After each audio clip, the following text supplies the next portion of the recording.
नमस्कार, मैं हूं संजय शर्मा। आप देख रहे हैं 4PM न्यूज़ नेटवर्क।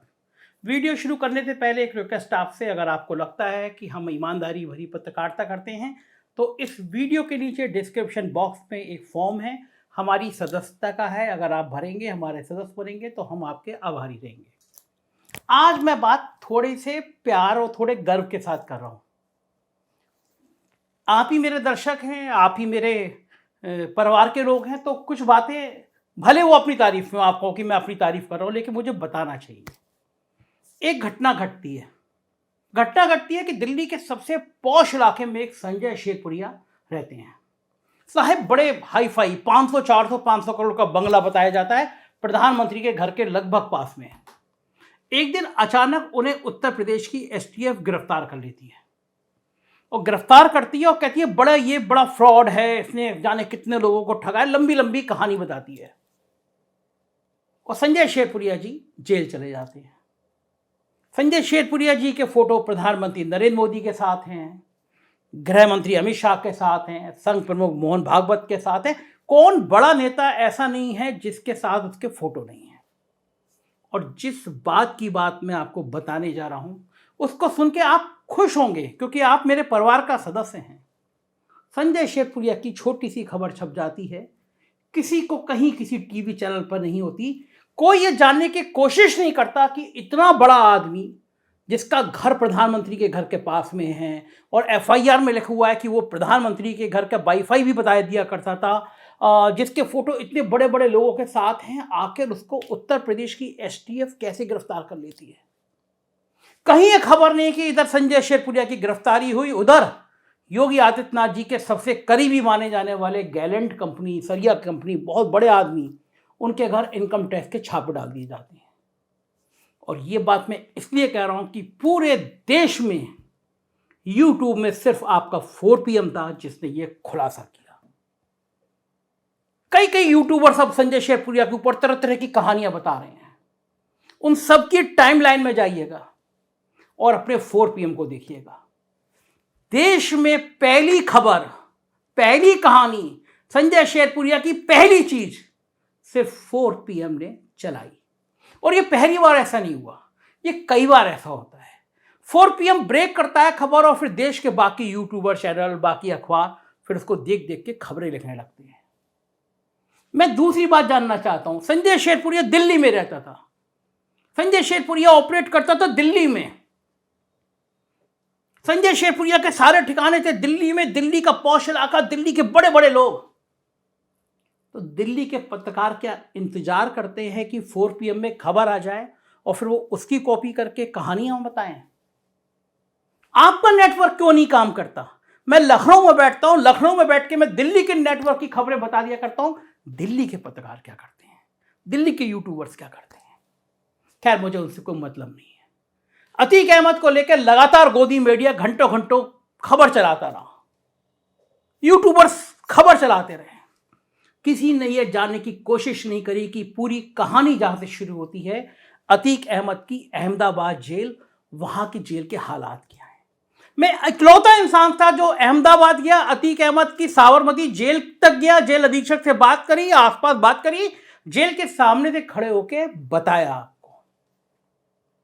मैं इसलिए कह रहा हूं कि 4PM की आज जो स्थिति बनी है देश भर में, वो इसीलिए बनी है क्योंकि मैं स्पॉट की रिपोर्टिंग करता हूं, लोग मुझ पर भरोसा करते हैं, हर खबर बताते हैं।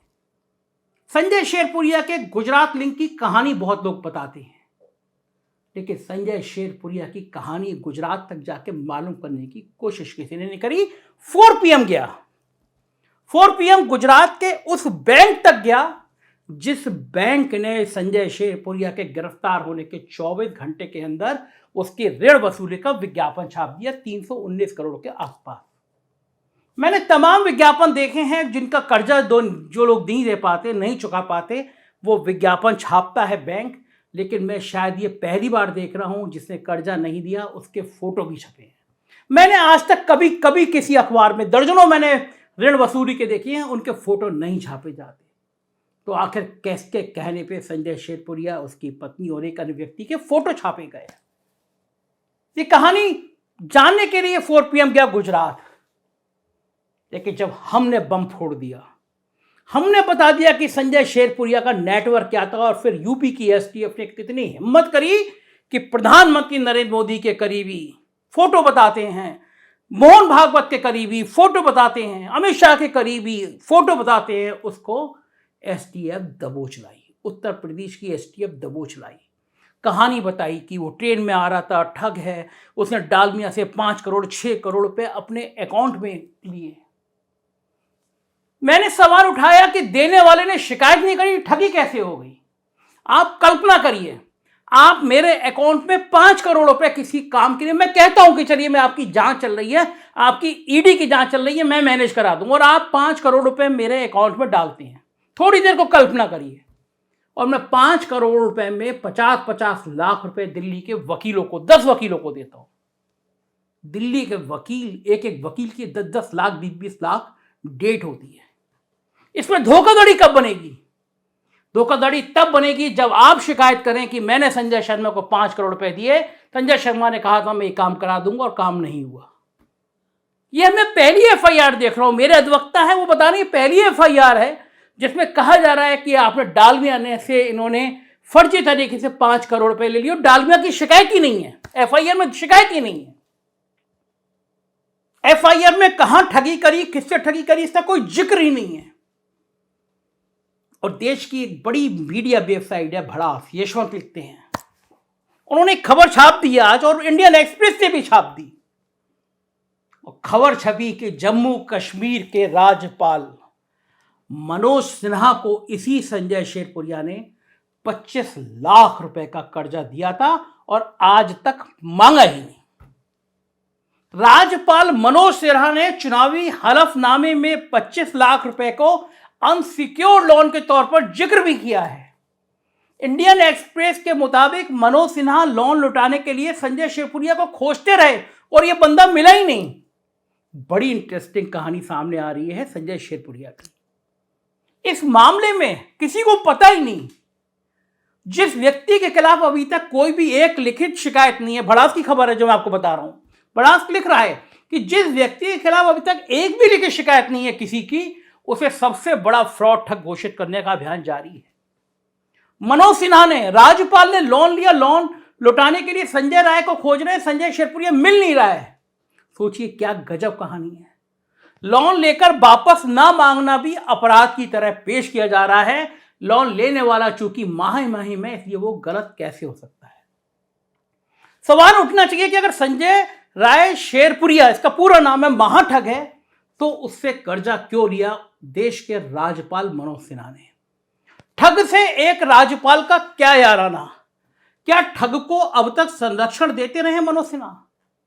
पर ये सवाल पूछेगा कौन? क्योंकि मीडिया तो गोदी है, बल्कि विपक्ष के नेता आईपी सिंह के समाजवादी पार्टी नहीं नेता, वो कस के सवाल उठाते हैं। उन्होंने सवाल पूछा है, ट्वीट किया है। मनोज सिन्हा से सवाल पूछा जाना चाहिए कि उनके संजय राय शेरपुरिया से कितने गहरे रिश्ते थे। क्या मनोज सिन्हा और संजय शेरपुरिया की संबंधों की जांच करेगी एसटीएफ? आईपी सिंह ने ट्वीट किया कि मनोज सिन्हा का पेट बहुत बड़ा है, भाजपाइयों के दांत खाने के कुछ और, दिखने के कुछ और होते हैं। मनोज सिन्हा ने संजय राय शेरपुरिया से लिया है 25 लाख रुपए का लोन, ये आईपी सिंह ने छापा है, ट्वीट किया है। अब आप मुझे बताइए कौन जांच करेगा? कौन जांच करेगा?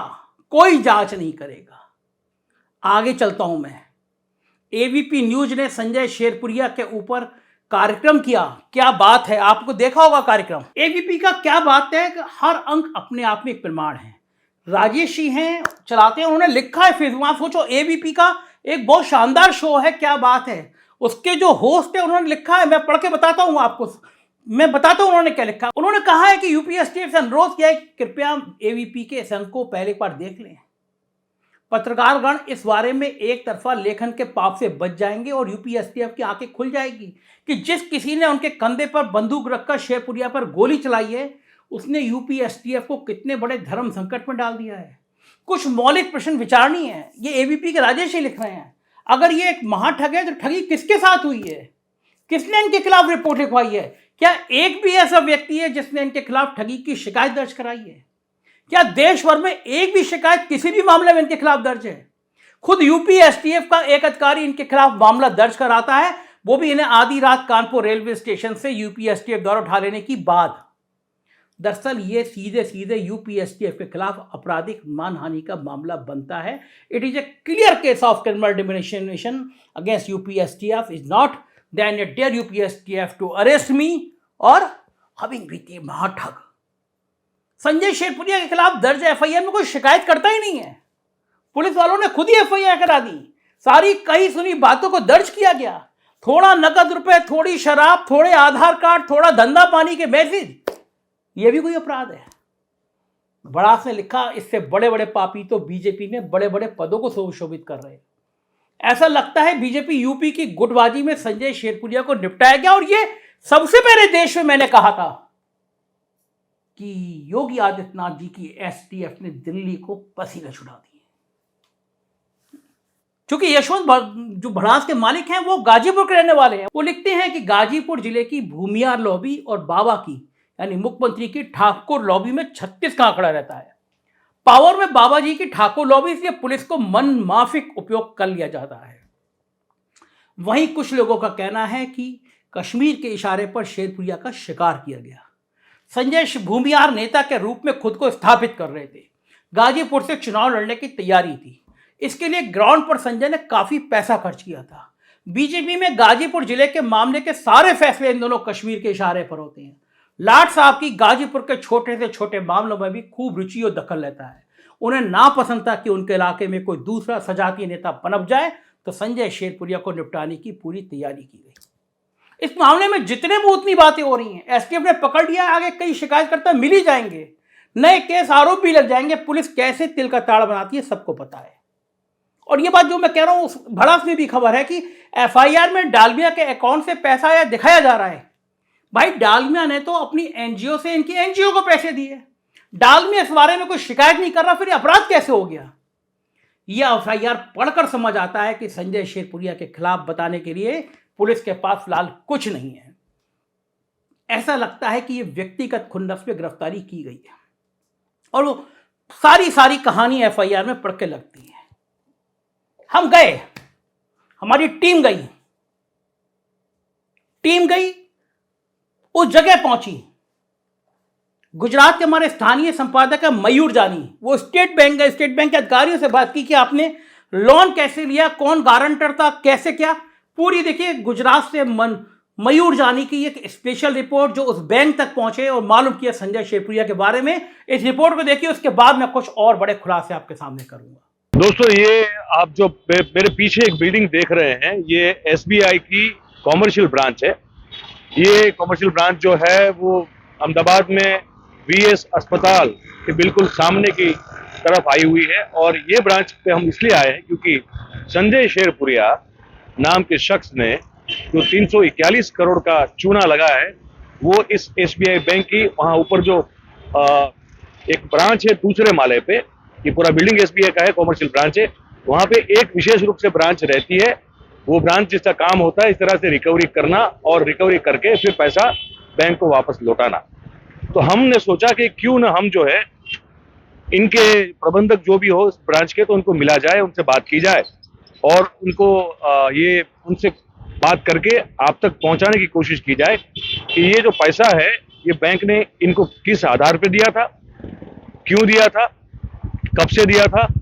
और अब वो, क्योंकि बेसिकली वो पैसा तो पब्लिक का है, मेरा और आपका पैसा है, पैसे कहीं पेड़ पे उगते नहीं है, आप सब जानते हैं। हमारा पैसा होता है एट लार्ज, जो सबको बतौर लोन वगैरह दिया जाता है, और फिर ये लोग जो है वो इसको लेके चूना लगा के चुमंतर हो जाते हैं। तो हम पहुंचे बैंक पर, हम गए दूसरे माले पे। उनके प्रबंधक है कुमार राजेश साहब करके एक सज्जन है जो उनके प्रबंधक है उस ब्रांच के। हमने उनको कहा कि हमको आपसे ऑफिशियल वर्जन चाहिए इस पूरे मामले में। हमने वो नोटिस जो उन्होंने पब्लिश की हुई है अखबारों में, वो नोटिस दिखाई। हमने कहा कि इस सिलसिले में आपसे बात करनी है। तो उन्होंने कहा कि नहीं, मैं इस पर जो है कोई भी ऑफिशियल बात या वर्जन, अपनी कमेंट टिप्पणी कुछ नहीं कर सकता। तो हमने कहा कि देखिए मामला ये है कि अब, अच्छा कारण उन्होंने ये कहा। हमने कहा क्यों नहीं दे सकते आप? तो उन्होंने कहा कि भाई आप थर्ड पार्टी है, और अब थर्ड पार्टी है तो ये तो दो पार्टी के बीच का मामला है, जिसने ऋण दिया और जिसने ऋण लिया। तो आप थर्ड पार्टी, इसलिए हम आपको नहीं दे सकते। तो मैंने कहा सर आपकी बात से मैं सहमत नहीं हूं, क्योंकि आपने जो पैसा दिया, जो ऋण दिया, वो पब्लिक का पैसा है, वो आपका तो पैसा है नहीं। तो अगर पब्लिक का पैसा 341.12 करोड़ रुपए, इतने पैसे अगर आपने दे दिए और आप अब वो आदमी जो है उसको आपको वापस पैसा कर नहीं रहा है, तो पब्लिक का पैसा इतना गया है, तो पब्लिक की ओर से हमको पूछने का पूरा अधिकार है। तो आप हमें थर्ड पार्टी नहीं कह सकते। तो उन्होंने कहा कि नहीं आपकी बात चलिए ठीक है, पैसा जो है वो तो पब्लिक का ही होता है, लेकिन फिर भी अब मैं तो उसमें कुछ कर नहीं पाऊंगा, मैं कुछ बोल नहीं पाऊंगा। मैंने कम से कम ये बता दीजिए कि ये जो पैसा है कितने समय से बकाया चल रहा है, कब से पैसा आपने ऋण देना, कब से लोन देना, कब से शुरू किया आपने, और अभी कोई वसूली कर भी पाए हैं या नहीं कर पाए हैं। और अगर आप ये जो नोटिस आपने छापा है तो इनकी गिरफ्तारी के दूसरे दिन ही क्यों छापा है, ये सब सवाल हमने पूछे। लेकिन इनका एक सिर्फ स्टैंडर्ड जवाब रहा प्रबंधक साहब का, कुमार राजेश साहब का, कि ये जो है इसमें मैं कुछ बात आपसे कर नहीं पाऊंगा, ऑफिशियली मैं इसमें कुछ बोल नहीं पाऊंगा, और इसमें आगे आपको जो पब्लिक डोमेन में जो भी इंफॉर्मेशन आपके पास उपलब्ध है, आप उस इंफॉर्मेशन को जो सूचना है उसका उपयोग कर सकते हैं। हमारी ओर से जो है कोई भी ऑफिशियल वर्जन, निवेदन, बयान, स्टेटमेंट कुछ भी हम नहीं दे पाएंगे। तो ये हम बातचीत करके नीचे उतरे, तो हमने कहा कि यहाँ बिल्कुल उसके सामने खड़े होकर ये बात आप तक पहुंचा दे। आपने देख चुके, आपने अभी पहले देखा होगा कि इनकी जो ये संजय शेरपुरिया की जो दफ्तर है उसका, श्री कृष्णा सेंटर अहमदाबाद में, मीठागली 6 रास्ता, वहां पे हम गए पहले, और वहां देखा, आपको हमने दिखाया कि वहां किस तरह से वहां बैंक का सील लगा हुआ है, और ये जो सील भी लगा है और नोटिस भी लगा हुआ है। तो ये रिकवरी प्रोसेस चल रही है, लेकिन ये कुल मिला के जब देखते हैं तो ये लगता है कि पब्लिक का पैसा बैंक किसी और को देती है। पब्लिक को ही अगर चाहिए, आम आदमी को चाहिए भैया कुछ काम धंधा करने के लिए, कुछ रोजगार खड़ा करने के लिए, कितनी मशक्कत से हमने ये भी कहा मैनेजर साहब को, मैंने कहा साहब देखिए, इतना चीटिंग धोखाधड़ी करके आदमी चला गया आपका, ऐसे सैकड़ों लोग होते हैं जो आपको चूना लगा के चले जाते हैं, वो चूना आपको नहीं लगता है, चूना जो है वो जनता को लगता है। और वही जनता, वही आम आदमी अगर आपके पास आके कोई छोटा मोटा रोजगार के लिए लोन लेने की बात करता है, आप जो है उसकी एड़ियां घिसवा देते हैं। तो मैंने ये कहाँ का न्याय है, जवाब आपको देना चाहिए। लेकिन उन्होंने कहा कि नहीं भाई मैं इसमें कुछ बात नहीं कर पाऊंगा, आप पब्लिक डोमेन में जो है उसी का इस्तेमाल कर सकते हैं। तो कुल मिला के बात यह है कि ये पकड़े जाने के बाद ही नोटिस जारी करना, ये भी अपने आप में एक बड़ा एक जो है एक शंका मन में, सवाल जो है शंका युक्त सवाल जो है मन में खड़ा करता है। तो ये हमको आपको पहुंचाना था, हमने आपको पहुंचा दिया। अब हमारे पीछे जो कैमरा के पीछे भाई हैं राहुल पांडे जी, उनके साथ मैं मयूर जानी आपकी सेवा में हूं। आप सबका बहुत बहुत धन्यवाद, थैंक यू वेरी मच। तो ये थी मयूर जानी की रिपोर्ट। अब मैं दूसरी बात कहता हूं। अब मैं मानता हूं एसटीएफ की एफआईआर सही है, क्योंकि एफआईआर दर्ज है, संजय शेरपुरिया जेल में है, तो मैं मान लेता हूं ये ठग है। और ये मैं मान लेता हूं इसने कई लोगों से नौकरी रोजगार देने के नाम पर ठगी की है, जैसा एफआईआर में लिखा है, हालांकि किसी का नाम नहीं है। तो मैं दूसरी बात पूछता हूं, प्रधानमंत्री के घर से 500 मीटर की दूरी पर बैठकर एक व्यक्ति जिसके यहां लाइन लगा के ब्यूरोक्रेट आते थे, लाइन लगा के भारतीय जनता पार्टी के नेता आते थे, मोहन बाग बताते थे, प्रधानमंत्री तक की सूचनाएं वो उससे संबंध थे, एयरपोर्ट पे वो प्रधानमंत्री को उनके जहाज के पास रिसीव करता है। क्या देश की आईबी, रॉ, इनको कुछ पता ही नहीं देश में हो क्या रहा है? अगर ये ठग है, अगर एसटीएफ के मुताबिक वहां ठग है, तो ये प्रधानमंत्री के एक घर के 1 किलोमीटर के दूर में महीनों सालों से ठगी कर रहा है और देश की इंटेलिजेंस को पता ही नहीं है, तो फिर डूब मरे जाके आईबी और रॉ। इसका मतलब उत्तर प्रदेश की एसटीएफ ने, उत्तर प्रदेश की पुलिस ने पहले गुजरात की धज्जियां उड़ाई, बताया कि गुजरात एक ऐसा प्रदेश है जहां की जेलों में लश्कर-ए-तैयबा, अल-कायदा, आईएसआई के लोग काम करते हैं, ड्रोन से हथियार आ जाते हैं, मतलब गुजरात की धज्जियां उड़ा दी। और अब संजय शेरपुरिया को बताया कि वो प्रधानमंत्री के घर से 1 किलोमीटर बैठ के ठगी का इतना बड़ा कारोबार कर रहा है। आईबी के चीफ को तो तत्काल टर्मिनेट कर देना चाहिए, डोभाल को हटा देना चाहिए। अगर कोई प्रधानमंत्री के करीब का इतना व्यक्ति बैठ के सालों से ये कारोबार कर रहा है, तो फिर डोभाल की जरूरत क्या है, फिर आईबी की जरूरत क्या है, फिर इंटेलिजेंस की जरूरत क्या है, दिल्ली पुलिस की जरूरत क्या है? हमारी एसटीएफ को लगा दो वहां नपेरा, हमारी एसटीएफ के अफसरों को भेज दो, वो आईबी का काम करेंगे, वो रॉ का काम करेंगे, वो इंटेलिजेंस का काम करेंगे। इन लोगों की क्या जरूरत? दरअसल खेल दिल्ली और उत्तर प्रदेश की लड़ाई का है, दरअसल वर्चस्व का है, और दरअसल 2024 के पहले की राजनीति का है, जो अब ऊपर विस्फोट की तरह बनती जा रही है। किसी भी दिन दिल्ली और उत्तर प्रदेश की नेतृत्व के बीच में विस्फोट हो सकता है, यह बात मैं आज आपसे कह रहा हूं। संजय शेरपुरिया की कुछ और बातें मैं आपको बताता रहूंगा। देखते रहिए 4PM न्यूज नेटवर्क, क्योंकि यही वो चैनल है जो डंकी चोट पे सच बोलेगा। किसी के बस के नहीं है खुलासे, पहले खुलासे यहीं होंगे, इसीलिए 4PM देखिए। कुछ और राज्यों में हमारे चैनल हैं, 4PM बिहार, गुजरात, कर्नाटक, उन्हें भी सब्सक्राइब करिए। शुक्रिया, थैंक यू।